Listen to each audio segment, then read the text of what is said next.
pelawak cerdas dan nyetrik, Cak Lontong, kembali jadi perbincangan publik. Bukan karena punchline ajaibnya di acara komedi.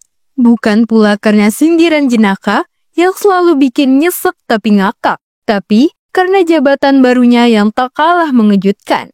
Ya, Lyas Hartono, atau lebih dikenal dengan Cak Lontong, kini resmi menjabat sebagai Komisaris PT Pembangunan Jaya Ancol Terbuka. Perusahaan yang selama ini dikenal sebagai pengelola kawasan wisata ternama di Jakarta. Kabar penunjukan Cak Lontong sebagai komisaris ini diumumkan langsung oleh pihak manajemen Ancol. Dan tentu saja langsung menyedot perhatian publik. Pelawak jadi komisaris. Buat sebagian orang mungkin terdengar nyeleneh, tapi justru di sanalah letak kekuatannya. Publik mengenal Cak Lontong bukan hanya karena sebagai pelawak biasa. Ia adalah representasi dari komedi berkelas, kritis tapi tetap santun. Humor-humornya yang dikenal nyeleneh, absurd, dan bikin mikir justru selalu menyimpan makna dalam. Dari sindiran sosial, kritik moral, hingga edukasi publik. Semua dibungkus dalam tawa yang menyadarkan. Tak heran jika respon atas pengangkatan ini sebagian besar positif.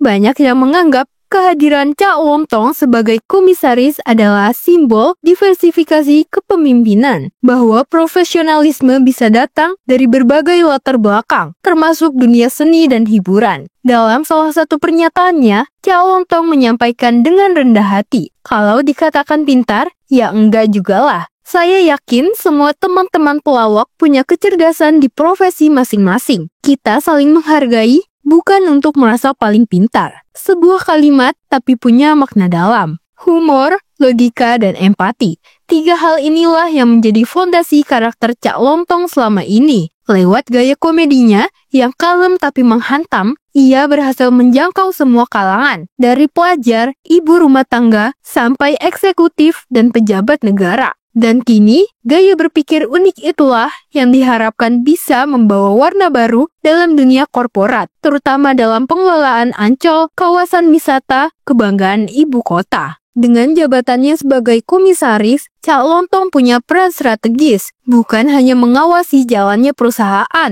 tapi juga memberikan masukan dan pandangan jangka panjang. Dan dengan latar belakangnya sebagai publik figur yang dekat dengan masyarakat, ia dipercaya mampu membawa suara publik ke dalam jajaran pengambil keputusan. Namun di luar panggung komedi, banyak yang belum tahu bahwa Cak Lontong juga aktif di kegiatan sosial dan diskusi publik. Ia kerap menjadi pembicara dalam forum-forum strategis, seminar pendidikan, hingga dialog kebangsaan. Ia bukan hanya pintar melempar punchline, tapi juga lihai merangkai gagasan dan menyampaikannya dengan cara yang mudah diterima semua kalangan.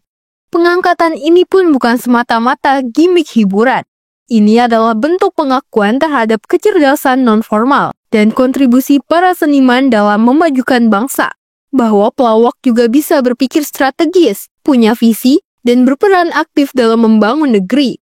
Dalam pernyataan resminya, Cak Lontong mengatakan, "Buat saya, ini sebuah tantangan, bukan soal beban. Ini adalah tuntutan bahwa kita harus memberikan yang terbaik bagi pemirsa. Apapun profesi kita, walaupun kita komedian, kita tetap bisa memberikan peran untuk mengedukasi, walaupun lewat komedi." Kata-kata yang sejuk sekaligus tajam, bahwa apapun profesi kita, jika niatnya tulus, pasti ada jalan untuk memberi manfaat. Latar belakang Cak Lontong sebagai pelawak membuatnya paham betul bagaimana membangun hubungan dengan publik. Dan itu sangat penting bagi perusahaan publik seperti Ancol yang harus menjaga reputasi, transparansi, dan kedekatan dengan masyarakat. Cak Lontong adalah wajah dari komedi yang berkelas dan cerdas. Lantas, apa yang bisa kita harapkan dari komisaris baru ini? Yang pasti, perspektif segar, kepekaan sosial, dan semangat untuk membuktikan bahwa lucu bukan berarti tidak serius, bahwa pelawak juga bisa menginspirasi dan membawa perubahan. Kini, publik menanti langkah-langkah Cak Lontong di jajaran komisaris Ancol. Akan seperti apa arah baru yang ia bawa? Akankah kawasan wisata legendaris ini mendapat sentuhan lebih segar, penuh edukasi, kreativitas, dan tentunya humor yang membumi? Kita tunggu saja.